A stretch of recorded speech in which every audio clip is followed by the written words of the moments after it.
Bonjour tout le monde, j'espère que vous allez bien. Aujourd'hui on se retrouve pour la deuxième séance montée avec Gokhan, mon 4 ans.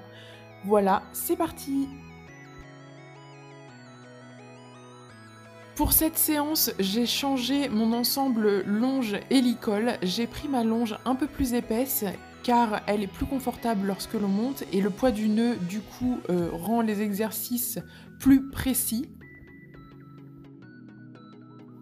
Pour cette séance, j'avais du coup décidé de monter sans montoir. C'est vraiment un exercice qu'il fallait faire car si un jour je pars en balade, je n'aurai pas forcément un montoir à disposition.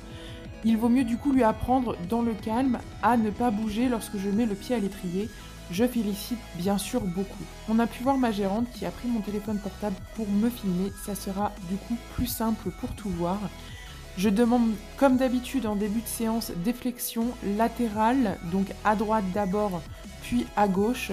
Juste lui demander qu'il donne la tête de façon très légère, on peut voir qu'il exécute parfaitement.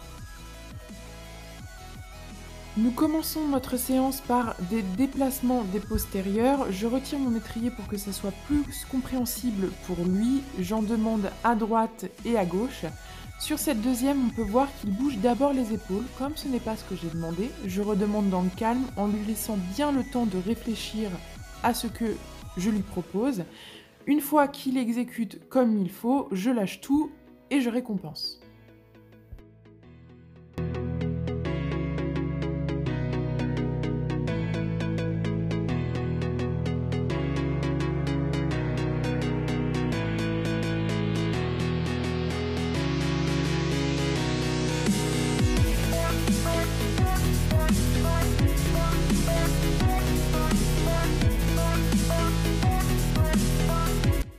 Nous continuons la séance avec cette fois-ci la mobilisation des épaules en vue de pouvoir marcher. Il est très intéressé par le côté gauche qui est la sortie avec la possibilité d'aller du coup en balade. Il veut absolument que nous partions en balade, mais bien sûr ça ne sera pas pour tout de suite. Une fois que j'ai réussi à avoir la marche avant, je vais lui demander un arrêt avec une légère flexion latérale gauche et un engagement des postérieurs vers la droite. Une fois que ça c'est fait, vous pouvez voir que nous avons bougé entre les deux. Je vais lui demander avec ma main droite d'aller vers la droite et avec ma jambe gauche de pousser les épaules vers la gauche.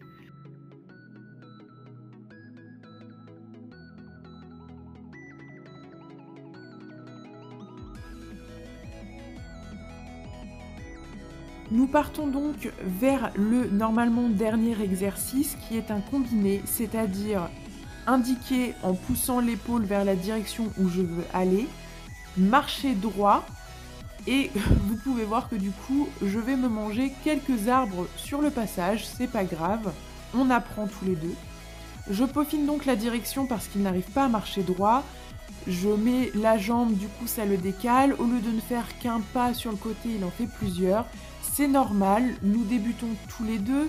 C'est encore des petits réglages à faire, rien de dramatique. Je mange encore un deuxième arbre. Il était très bon.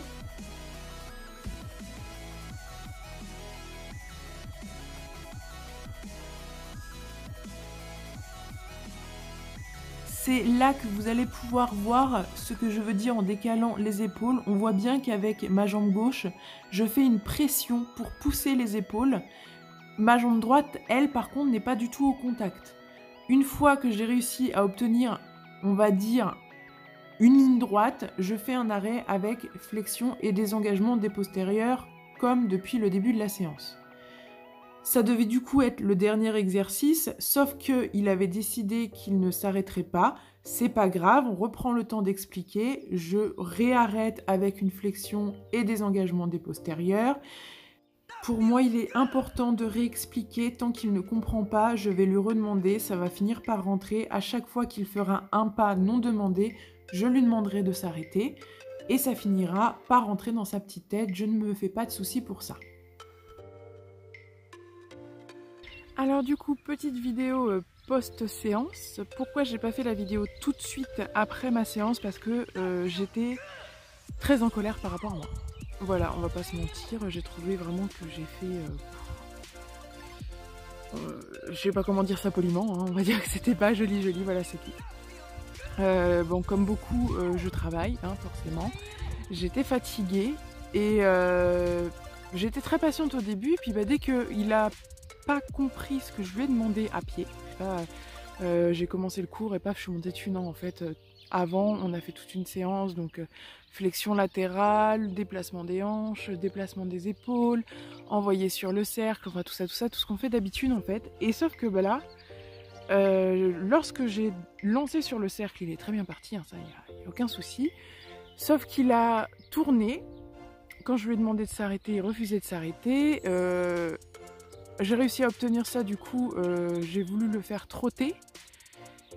Et il refusait du coup de repasser au pas. Enfin bref, c'est des choses qu'on travaille déjà depuis un petit moment. Il n'y a pas forcément de vidéo, mais on travaille ça depuis un petit moment. Et là, forcément, ça m'a fâché. Ça m'a fâché qu'il ne le fasse pas tout de suite, alors que c'est un truc qu'on voit, qu'on revoit et qu'on revoit. Et j'ai perdu patience assez vite. Je m'en suis pas pris à lui. Oh là là, j'ai des cheveux. Mon Dieu, c'est pas grave. Je m'en suis pas prise à lui, hein, bien sûr, mais j'étais très déçue de moi de pas réussir à lui expliquer comment faire, et de pas lui réussir à le faire comprendre. J'ai même failli ne pas monter après, parce que vu que j'y arrivais pas à pied, en fait, je me suis dit vas-y, laisse tomber, t'arrives à rien. Alors qu'en fait, pas du tout, hein, voilà. Comme on l'a pu le voir sur la vidéo, pas du tout. Enfin bref, du coup, on va retravailler ça, vraiment, l'autonomie sur le cercle, les demandes.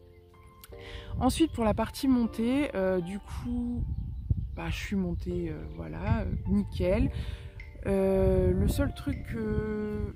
On va pas dire je suis déçue, parce que c'est un mot super fort, enfin c'est la deuxième séance montée, c'est un mot super fort. C'est plus dans le sens où, avec tout le travail qu'on a fait en amont, parce qu'il faut dire quand même, je l'ai depuis qu'il a 1 an et demi, donc on fait quand même beaucoup de travail à pied, je pensais pas qu'il serait aussi lourd en licol, ou même au niveau des jambes, une fois à cheval. Donc après voilà, c'est ce que je dis dans la vidéo, c'est à peaufiner. On va y arriver, je le sais qu'on va y arriver. De toute façon, je vais pas partir maintenant en balade, hein. Tant qu'on n'aura pas de la légèreté dans le licol pour les arrêts et le pas, on fera rien d'autre.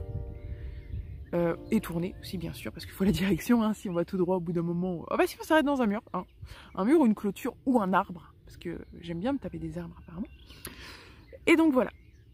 Donc on va voir au fur et à mesure du travail. Encore une fois, c'est que moi je suis trop exigeante. Je suis trop exigeante avec lui, je suis trop exigeante avec moi pour certaines choses. Donc oui, dans le travail, hein, il est ressorti plusieurs fois avec mes coachs qu'il fallait que je sois plus exigeante dans mes demandes. C'est-à-dire dans le sens où si je veux qu'il fasse ça, on fait ça. Point.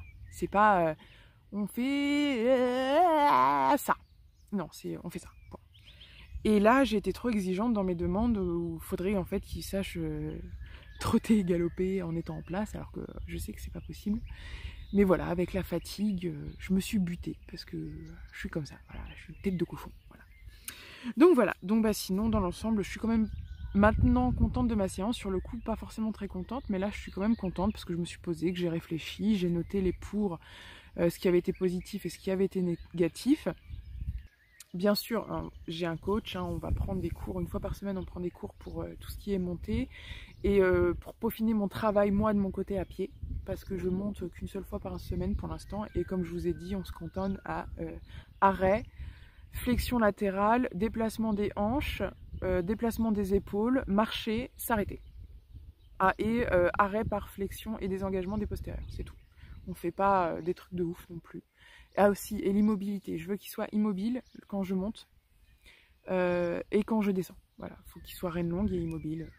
En tout ce temps, je ne pensais pas qu'on arriverait à ce niveau, entre guillemets. Et je suis contente quand même de là où on en est. Et il faut que je positive. Et si il ne comprend pas, c'est que moi, je lui explique mal. Et il faut que je trouve une solution pour bien lui expliquer. Chaque cheval est différent, pardon. Avec mon vieux, c'est différent. Avec lui, c'est différent. Il cherche à comprendre tout ce que je lui propose, donc c'est à moi de faire l'effort et de m'exprimer mieux. Ça se trouve, c'est moi qui suis encore trop lourde dans mes demandes et lui, comme il est plus léger, du coup, il comprend pas ce que je lui demande. Voilà. J'ai essayé de trouver un caméraman pour vous faire des vidéos du début à la fin de mes séances. C'est vrai que là, il manque la partie à pied, qui est quand même la partie qui prend le plus de temps dans ma séance. Donc voilà, je vais essayer de trouver une solution. Bon bah sur ce, je vous fais des bisous et puis j'espère que cette vidéo vous aura plu. Et si vous avez des commentaires ou des techniques, n'hésitez pas à mettre en commentaire. Bon bah bonne fin de journée, bisous bisous.